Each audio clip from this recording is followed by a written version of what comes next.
Morning, guys. Morning, Jacko. Hi, Jess. Hi, Karen, if you're there with him.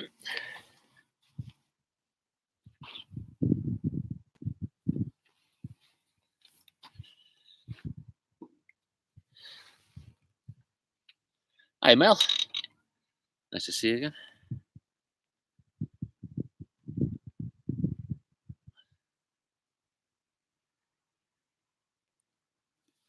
Hi, Terry.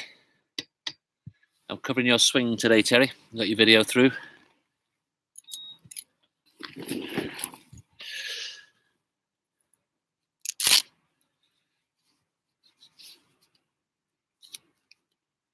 Alright, just let me know if you can see and hear me okay from over here. If I swing from here, can you hear me? Make my swing down the line here. Just let me know if you can hear and see that all okay. Thank you. You wouldn't mind. Hi, Karen. Hi, Mark.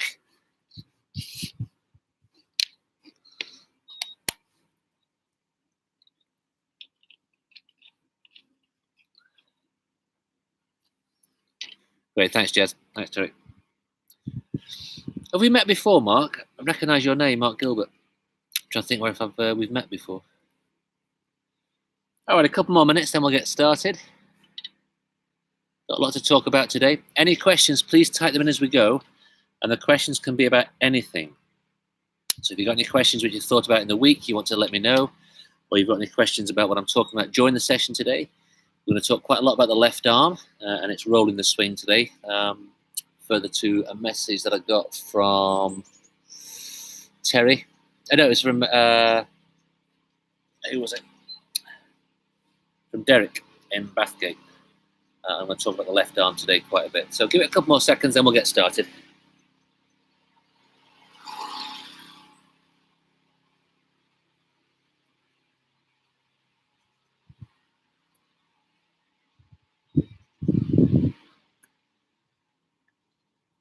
Absolutely perfect down here today. What's it like where you are? Absolutely perfect day. Yeah.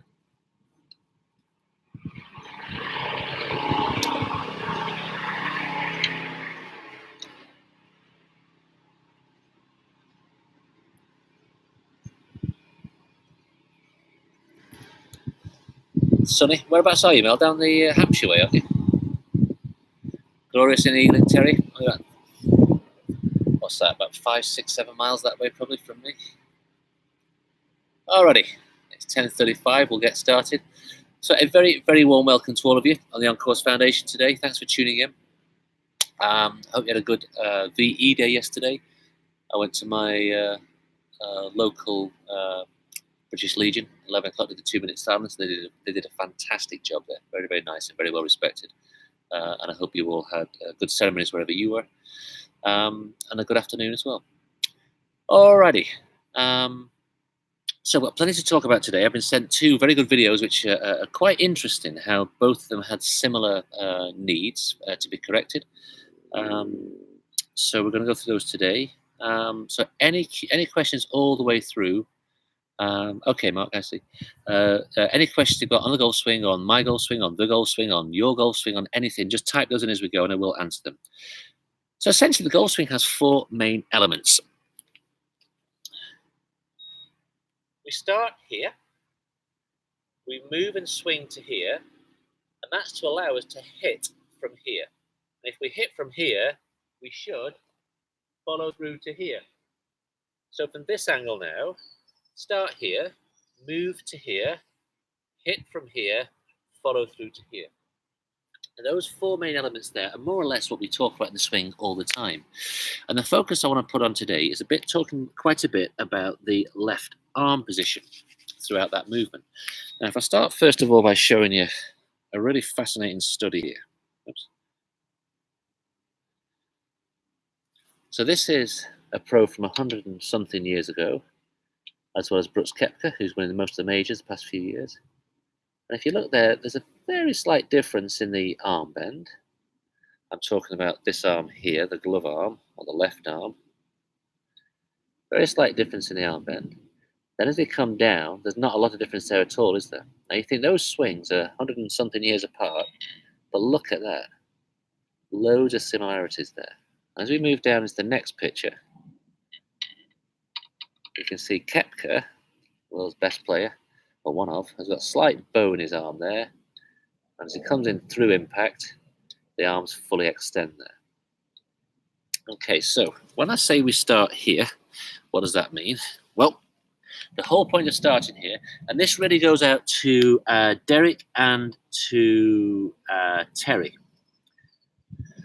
I know you're watching, Terry. Derek's just in the shops, he tells me, so he's stuck in a queue.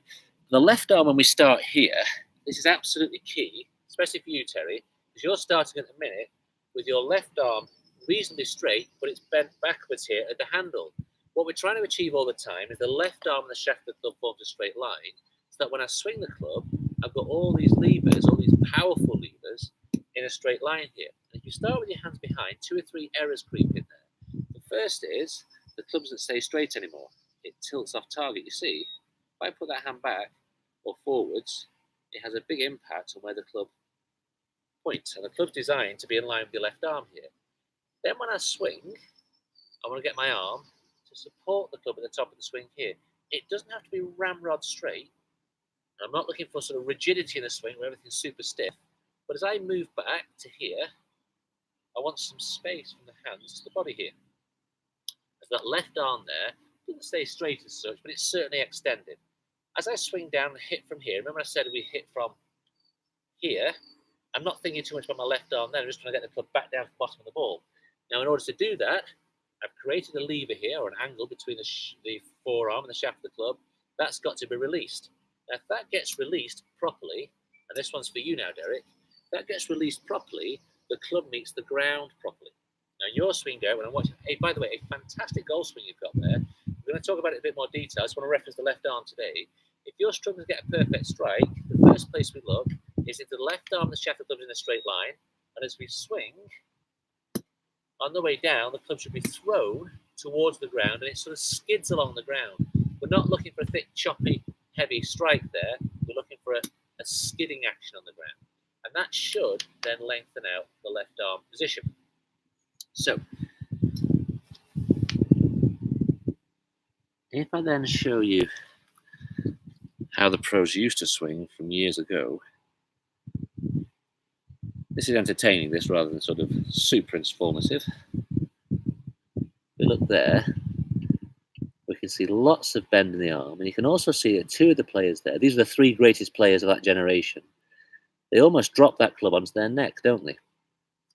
And this is a great message to on-course foundation guys who are suffering with any injury, any disability, any sort of post-operation difficulty, is if the world's best players from 100 years or 120 years ago would swing and drop the club on their neck, there's nothing wrong with that because it creates swish. All those players at impact had their left arm extended as they hit the ball.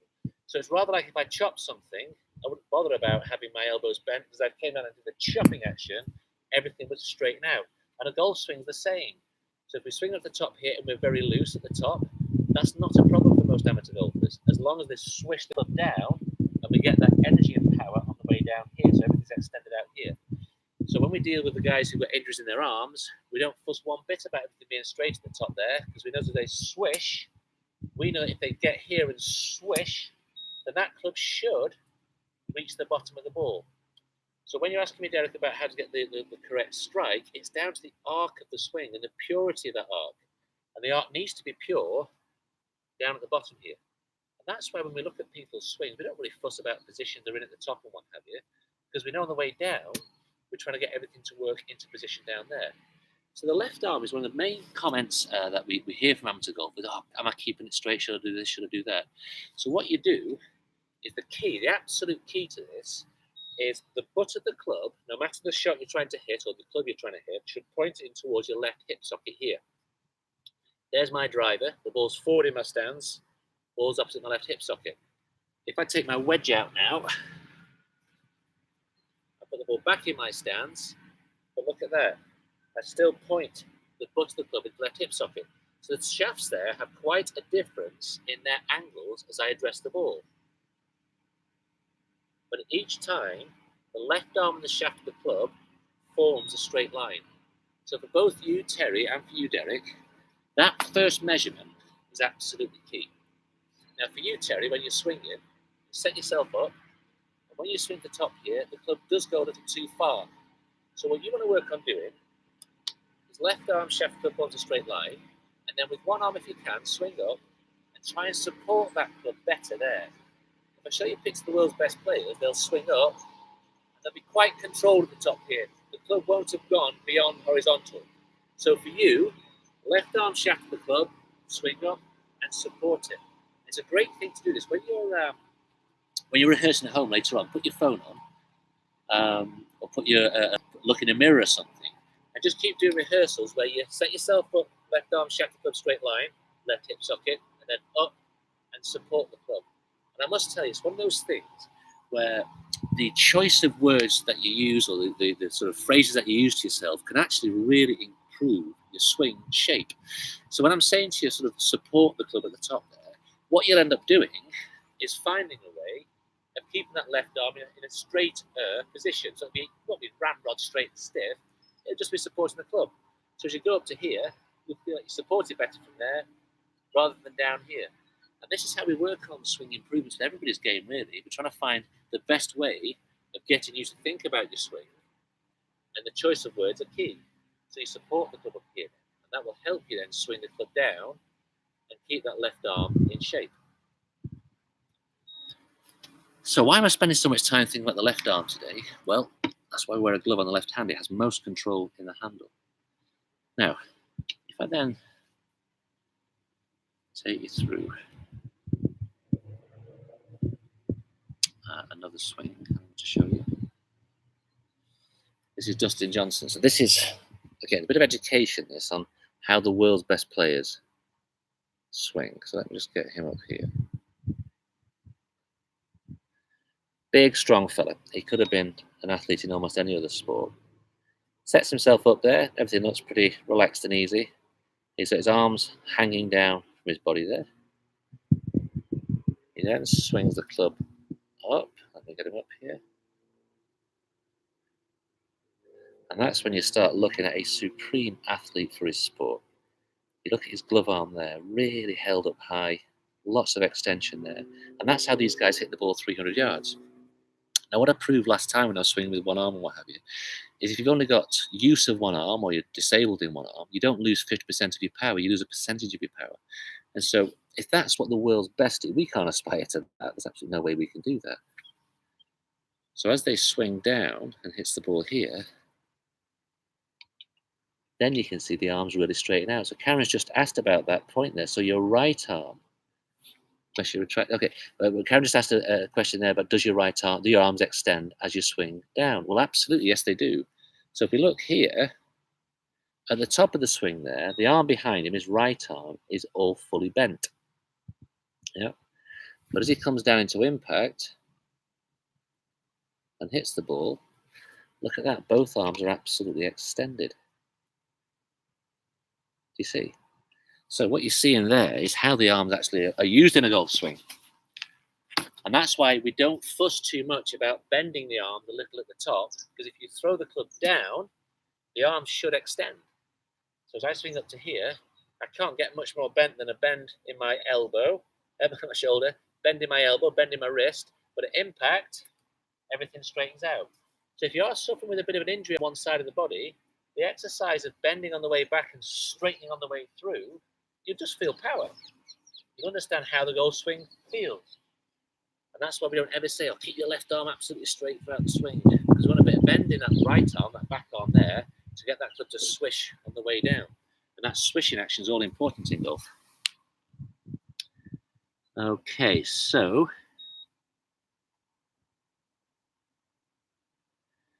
I'm now going to talk about what I saw in both the videos that I got sent this week from Derek and from Terry. Because what happens in a golf swing is only part of it. It's the pre-shot preparation, pre-shot routine, which both of you need to look at. So if I just show you here, I'm going to hit my drive here now. The preparation for my first drive of the day, if I'm playing a competition or I'm playing against my members on a Sunday morning, is clubs are clean, shoes are clean, bag's got the right amount of balls in, I've got all my kit in that I'm going to need, waterproofs, T-pegs, balls, the full thing. Then once I'm prepared for that, I'll go to the range and hit some balls. And that's why when we do our sessions with the On-Course Foundation, the events that we do, we're always hitting balls on the range in the morning and playing golf in the afternoon. Do all the grunt work in the morning and then enjoy the game in the afternoon. Now, here you can see, just on the right-hand side over there, you'll see a bunker just above my club head there.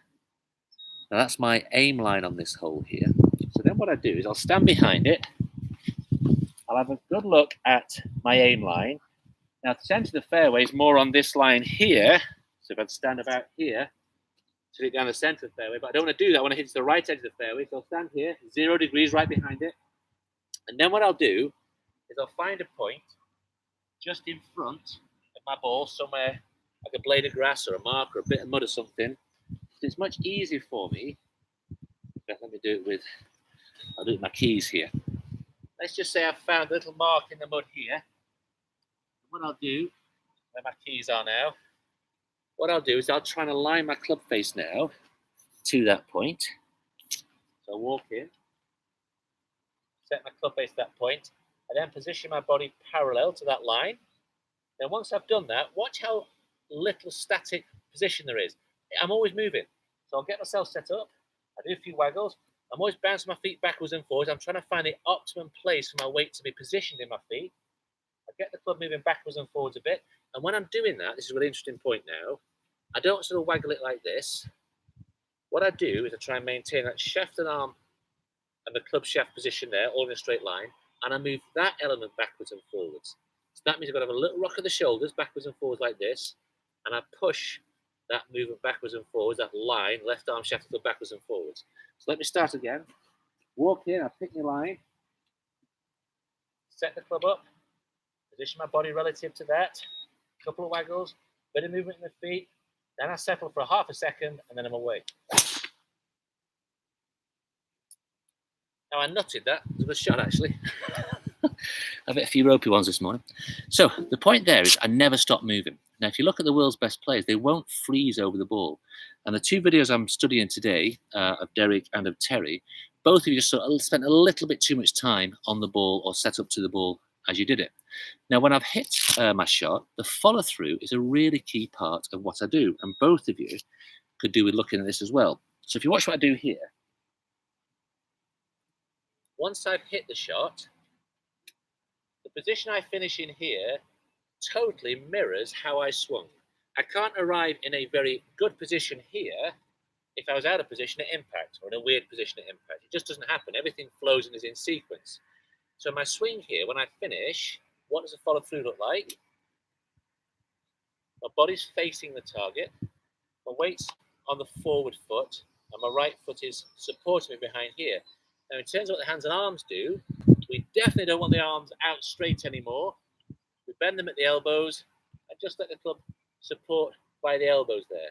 So as I swing and follow through, finish here, my elbows support the club, or I wrap around a little bit. Now, the powerful ones amongst you, you know who you are, the big hitters, you'll feel the club go a little further and wrap around here a little bit. And again, there's nothing wrong with that. But if you're a strong hitter, that club has got so much energy and power in it, as it comes through and wraps around, it doesn't want to stop.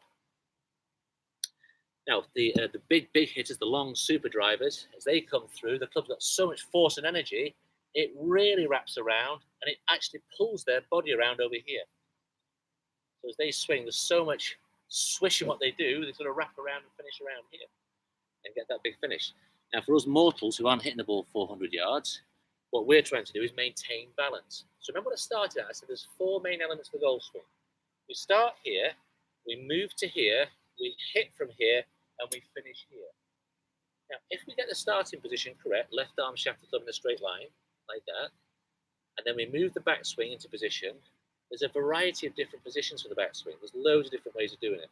And Karen made a great point earlier. She's asking me about Jim Fury's swing. I'll put up some pictures for you in a second and show you that. If we support the club at the top of the swing here, then the body should really have moved to make that happen. If we can't support it, we get a bit stuck, so the body hasn't really moved.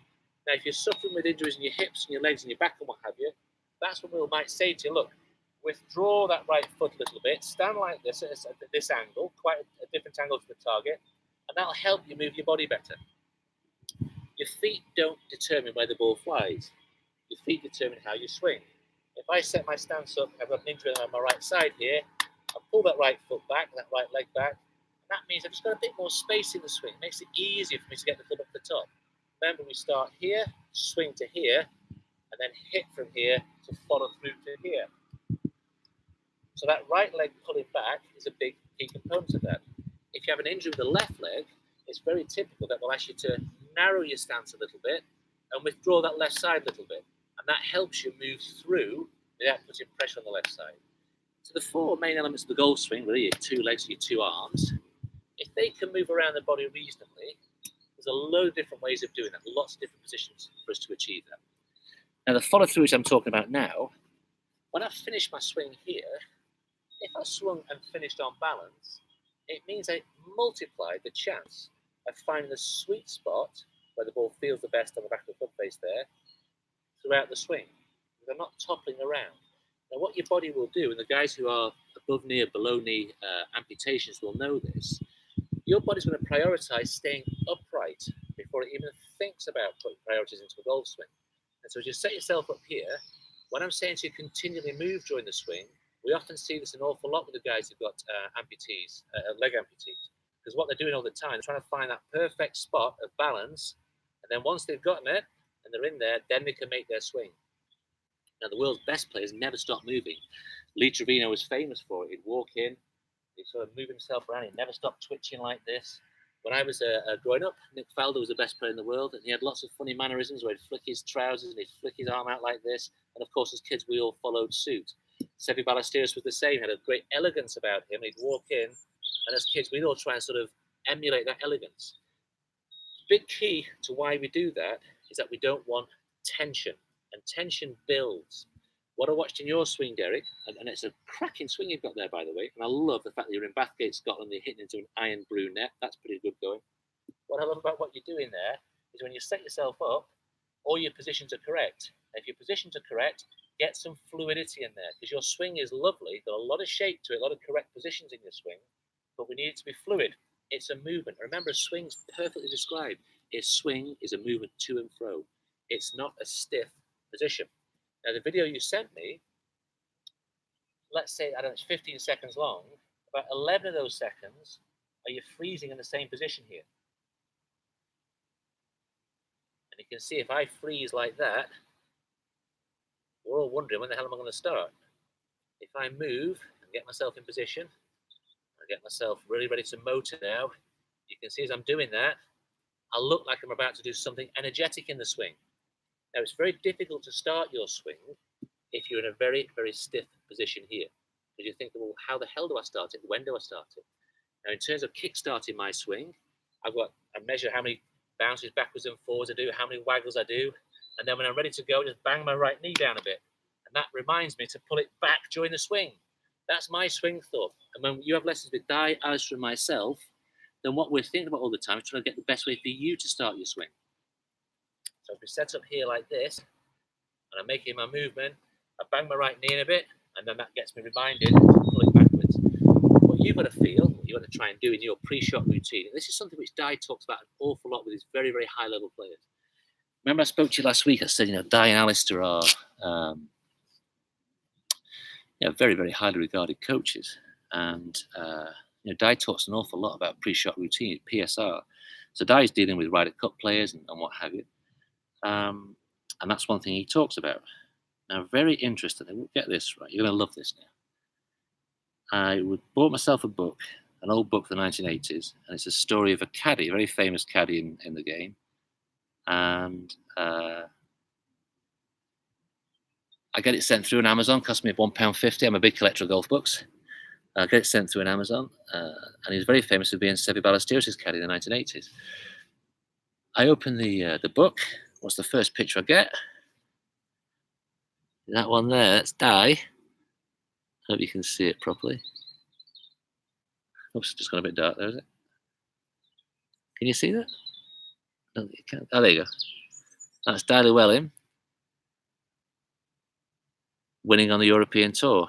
Now, I assure you, when I was a kid, Di was a famous name. So we all knew Di Llewellyn. He won the World Cup was in 1987. Very good player. Very likable, quite a big star on the tour. He's always featured as a bit of a face. And there he is, first of all. There he is, first picture I saw this week.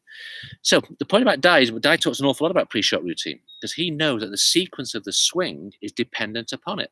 So when I'm set myself up here, and Jez has asked me there how many practice swings before the hit, what I would do there, Jez, in my swing, and I recommend you all do the same thing, is your practice swing shouldn't be at full speed.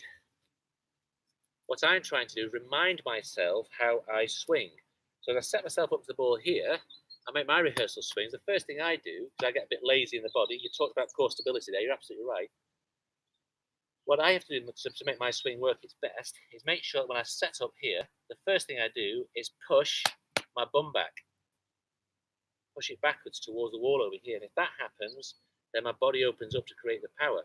And then I use the core. You made a great point there when you talk about core stability. As I've set myself up and create that movement there, it's allowing my body to work. So that's how I remind myself to start my swing. So my rehearsal swing, I simply do this, set myself up and just do a couple of swings where I get that feeling in. What I see oftentimes is when people set themselves up to the ball, they'll make a practice swing and they'll go,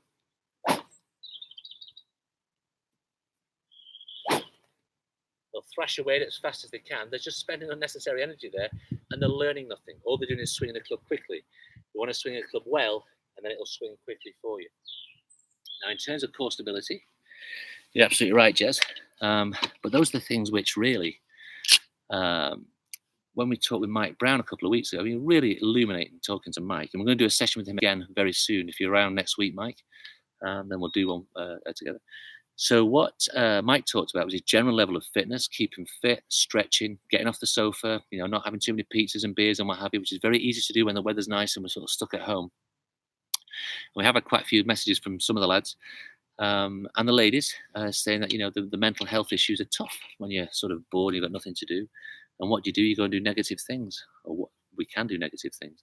So the key really is your core stability will come from your general exercise, walking, and also from lifting weights, using the gym, getting your cardio up. I normally walk the golf course out though. I'll probably walk 5 or 6 18 holes in a week when I'm out there with my members walking around. Because of course I'm not doing that now. So what I've started to do when I come and do these sessions for you here is I'll walk home. I live about 6 miles away. So it takes me obviously longer than driving, but it gets my heart rate going again. It gets me used to what I should be doing, which is playing golf all the time. Okay. Any more questions about anything in the golf swing? Anything you want to talk to me about? Anything in particular which might be bothering you about the golf swing? Now, Karen made a message earlier, and she was talking about Jim Furyk having a very peculiar swing. Well, Jim Furyk leads the world in how many greens and fairways he hits. And really, it all starts there for him. Very unusually there, he's got his hands touching his thighs. Top of his the club is almost resting within his thighs, really, which is remarkable. Now, his swing looks peculiar because he has this big loop in it. Let me just show that loop is. Now, this is a really interesting point, this. The yellow line is the loop that he takes to move the club away and lift it up. And you can see it really scoops up and it goes beyond vertical. So that's the vertical swing. He goes that way. You'll see how the yellow line goes that way. And then what he does with the red line, he swings it back way behind him. And we call that dropping that on the inside. Now, the reason why lots of good players do a version of that swing is they set themselves up here. They swing the club out over here because it just feels good to them. It's natural to them. And then they realize, well, hang on, the golf ball's not that way. I'm not trying to swing that way. So they swing back to a position around about here and then bang it on the correct path to the ball.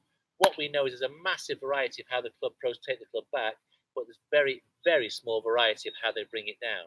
So again, this goes back to my 4 positions here.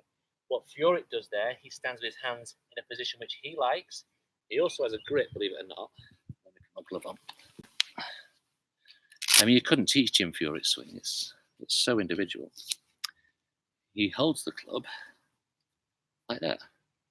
99% of players hold it like that or like that. So it's just those 2 fingers interact, but he's around about over here, which is just what suits him. So what he then does, he swings the club up on the yellow line, swings it around on the red line, and that's that big loop that he's got. Now, if you then look at, I'm saying that's how he sets up the ball, and that's his way of doing it. This is Bryson DeChambeau.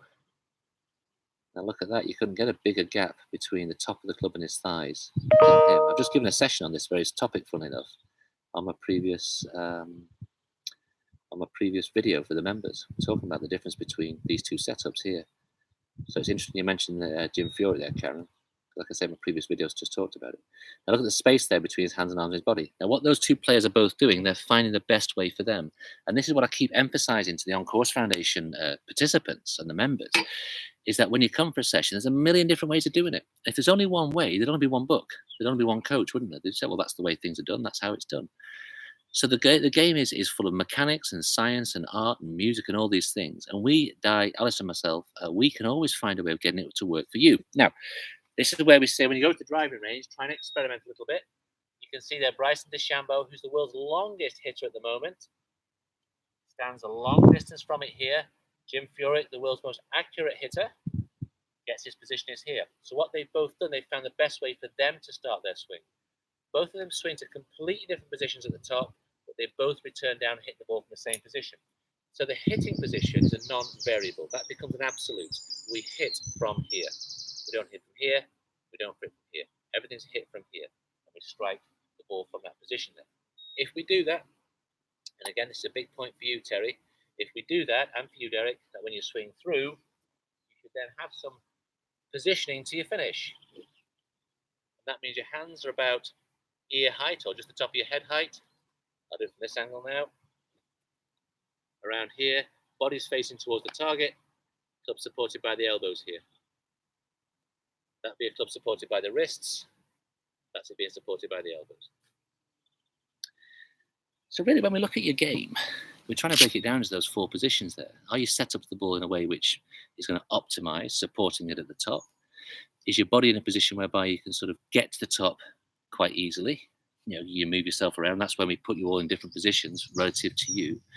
Then once you've got there, we really focus on the hitting position. You know, not like I say, if there's non-negotiable the hitting position, then what we're trying to do all the time is make sure that when you swing down, everything's geared up to being in a hitting position, because you've only got, well, whatever it is, a 1/10 of a second before you hit the ball. So if it's not correct there, it ain't going to be correct at the ball. And then the follow-through position is a measurement of all those things. And it's very interesting sometimes how we get people just to improve their follow-through position, and it improves the swing, it improves the sequence for them before that. Alrighty, so any questions about what we talked about there? I've talked about the 4 main elements of the swing, how the left arm interacts, and then Derek and Terry, I've had a good look into your swings today. Any more questions that you've got about anything in the swing or your own swing or anything you want to talk about, be it the short game, the long game? Oh, and by the way, I meant to mention to you, if I was to set up to my chip shots, then my pre-shot routine, which Di talks about an awful lot with good players, my pre-shot routine is very different. It's a very different shot I'm trying to do here. But I do have a routine. So what I'll do is I'll come and set myself up.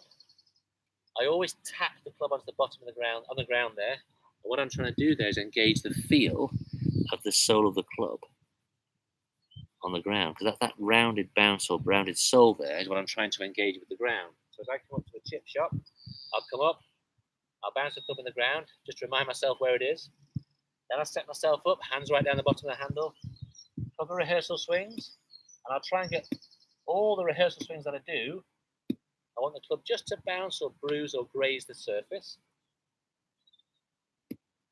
And yesterday I posted a video, VE Day video, and I mentioned the On-Course Foundation in it, and I put one of the Twitter videos which you've done underneath in the description. and I talk an awful lot. It's a 13-minute video. It's really worth watching, really. I talk an awful lot about how the club interacts with the ground and how there are many different ways the body can interact and thoughts you can go through to try and get the club to interact with the ground. It's well worth a watch if you want to improve your short game. Just my VE Day video. So bounce the club, come in, couple of rehearsal swings, get the club to bounce on the ground, set myself up, never stop moving, and then boom, and I'm away. Walk in, club on the ground, give it a bounce, couple of rehearsal swings, get the club to bruise or graze the grass. Then from there, don't stop moving, up and through. And the other thing as well is, talk to any professional, the movements we do after we've hit the ball are all well rehearsed as well. It's not natural as such. It's something we've done over practice over the years, watching tour professionals, and the best players of the day, if they did that, we'd all do that. Sevi was my hero growing up as a young lad. Watched him play many times. He'd swing, and when he chipped, he'd finish like that. So of course we all did it as kids, all rehearsing. And sometimes when you rehearse and you show off and you act daft and you copying what the tour players do, it has a benefit to your game. Okay, how many practice swings we've done that?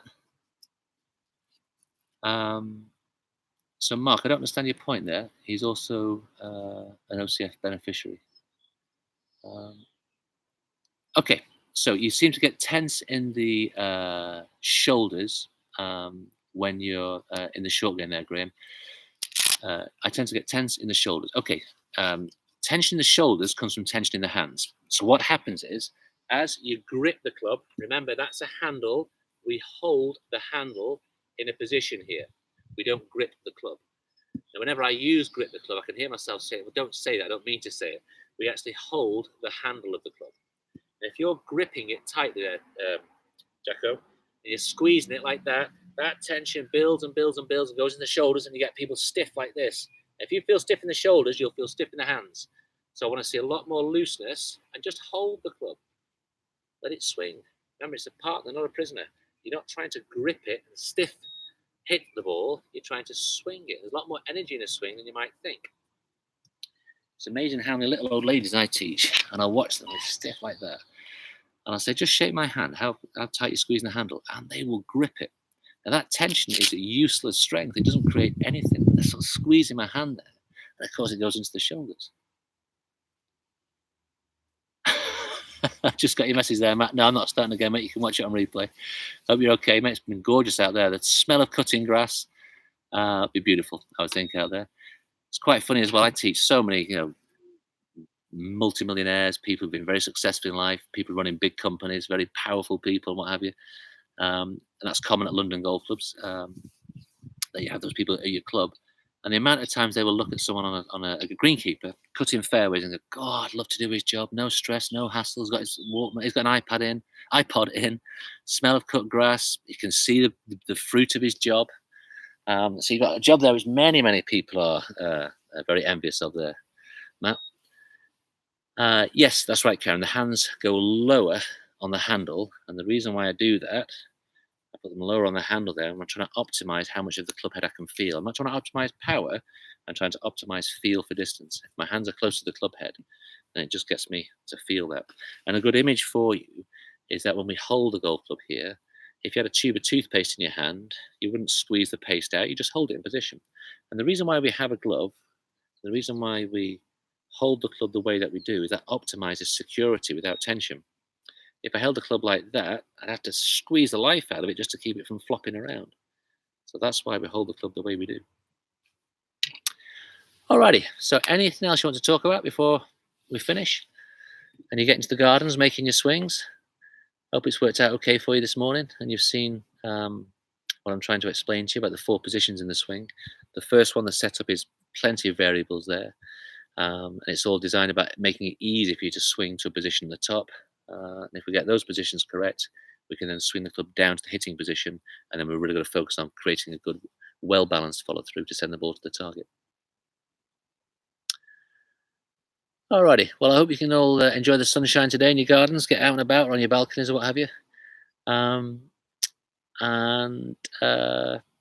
That's it. So thanks very much for tuning in, everybody. I'm doing a session on Tuesday for the On-Course Foundation, and that one goes out to the PRU units and the PRC units. And so you can tune into that as well. And it's actually quite helpful for me if you do tune in and you can put some questions in. And that way then we can sort of keep the content going. Why don't we wear 2 gloves? Well, if I just show you here, Mark.